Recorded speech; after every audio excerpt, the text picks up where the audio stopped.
A pleasure to meet all at last, and it's officially time, once again, to deliver upon the special news that derives from a certain brand new game that had come out recently. Yeah, this is my first time for October now, so 3 times I'm now doing my first impressions on brand new games, and I feel like this is going to be a series that'll carry on for a pretty long time, because I probably will have lots to say about new games at this point. So, for my third choice, I decided to go along with the new Disney Epic Mickey Rebrushed. Essentially a remake of an old series that used to exist on the Nintendo Wii as well as the DS and 3DS. Basically, Disney's Epic Mickey centers around the story of Mickey Mouse himself, basically once again getting himself into trouble with the sorcerer. Yeah, much like what happened in Fantasia, Mickey does end up utilizing his apprentice skills for the sorcerer, but not in a very good way. In this instance, the opening scene basically gives us a nice unique way to recreate a well-known sequence. However, it's done a bit differently in this situation. Many years after Fantasia, what we have here is almost like that of a sequel to Fantasia's events, but we basically have the sorcerer taking up painting, where he basically creates himself a world in the form of art. He uses a combination of paint as well as paint thinners in order to piece together his masterpiece to his liking. And while Mickey sneaks out of the magic mirror, supposedly, take a look at all this, he accidentally gets into a bit of a scramble. The sorcerer starts to come back down. After some commotion goes on, Mickey is sucked into the art by some sort of monster. It turns out that this place is known as Wasteland, and the entirety of this place is sectioned off in several different ways. For the most part, though, we get ourselves a beginning set upon by the evil scientist. Yeah, that same old scientist that we have seen in a lot of old-fashioned Walt Disney cartoons, especially from the age of Steamboat Willie up until just beyond the Fantasia level. And so, the way I see it, this actually is a unique way to tie together a lot of the old material that they had gotten, especially with other characters like Steamboat Pete, Oswald Rabbit, and even a majority of other well-known, very old-fashioned Disney cartoon characters. Because after all, the utilization of Mickey Mouse didn't actually come along for the first time until sometime after the Steamboat Willie era had come and gone. So the thing is, with other characters out there like Pete, Oswald, and even others that were known during that exact era in history, it's nice that we were able to get an entire game centered around this whole stuff. But let's get down to the real basis here. Mickey himself is the character that we play. After all, he kind of caused this whole mess, and it's up to him to basically put an end to it and hopefully claim forgiveness from the sorcerer. You know, it's a lot like what happened in Fantasia, where he messed up, and well, he does end up fixing things, only to eventually be scolded and punished. And so, as we know, it could have been a lot worse. But overall, how I feel about the game, it's a bit of a simple way to go here. It is in fact a third-person game where your main weapon is a paintbrush.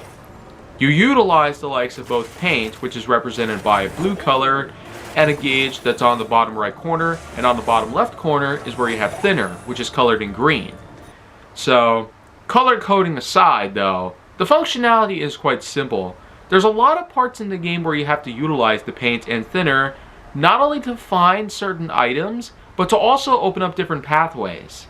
It has gotten a bit difficult to distinguish whether or not you can use thinner or paint in certain segments, but the main idea of using the paint or thinner is especially on locations that are more of the toon variety, meaning anything else is just solid, and therefore can't be changed.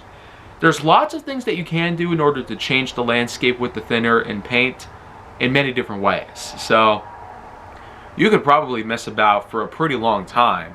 And I do find this a pretty unique idea by all accounts.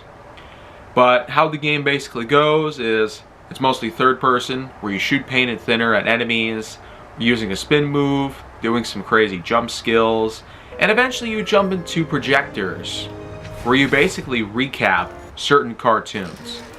Like I've said, since this game does derive a lot of lore that came out of the old-fashioned cartoons, like the usage of the Clock Tower, Steamboat Willie, Mickey and the Beanstalk, and dozens of other different old-fashioned cartoons that existed during the early days of Walt Disney Company, it's fair to say that Epic Mickey Rebrushed, even though it's just a remake of the old game on the Wii, it still does an impressive job at basically giving us much better control over the character and the majority of attack and defense moves.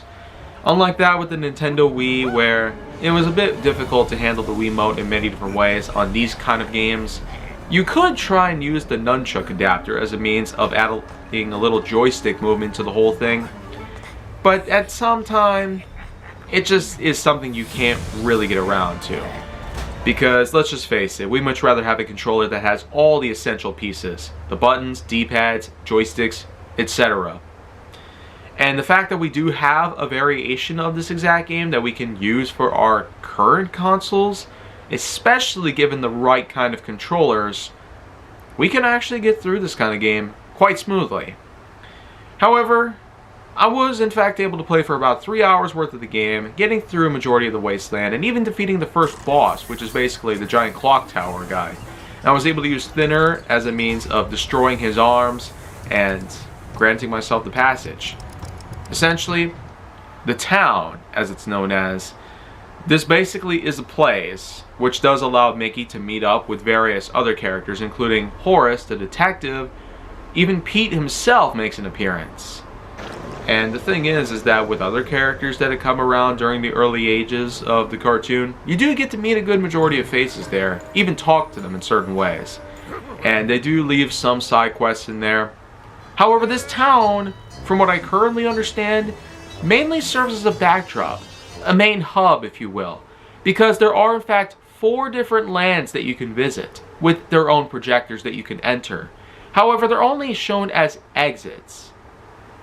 However, this is unfortunately where I got stuck.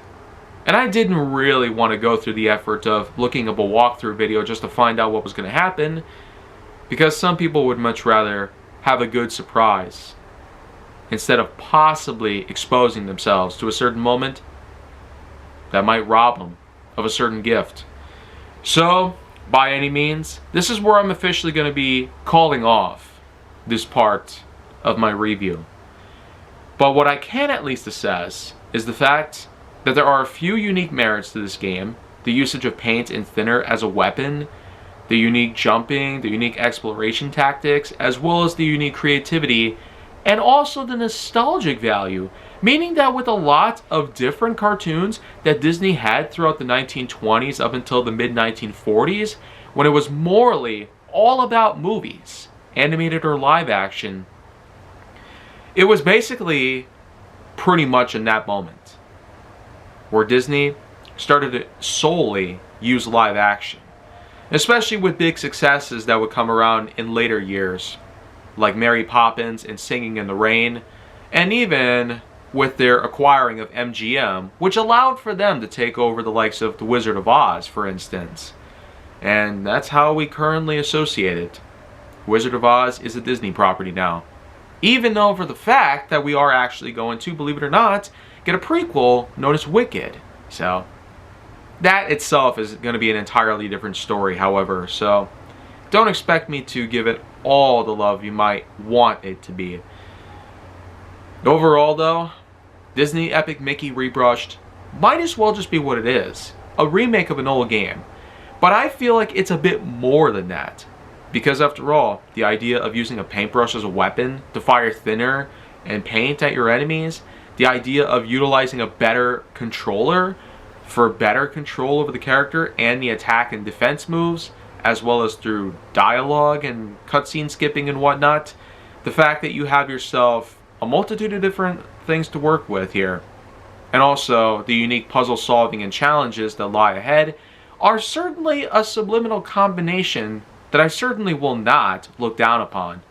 And for all of these reasons, That's why I'm more than confident to give this a good 7.3 out of 10.1.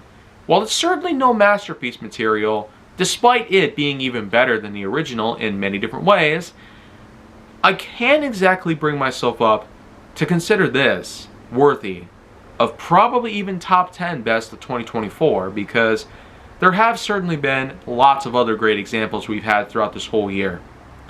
And maybe we might have ones that are even better with other games down the line. As mentioned before, there are plenty of other games that I will in fact want to cover, because in fall alone we are expected to get another 5 or 6 anticipated pieces like Dragon Ball Sparking, Call of Duty Black Ops 6, and we also have ourselves even some more material to work with, especially throughout the Christmas time. However, they're all different stories. And when I come back on October 15th with another first impressions video, Dragon Ball Sparking will probably be my best chance. So, I'll see you guys then. Until then, keep being epic like Mickey himself.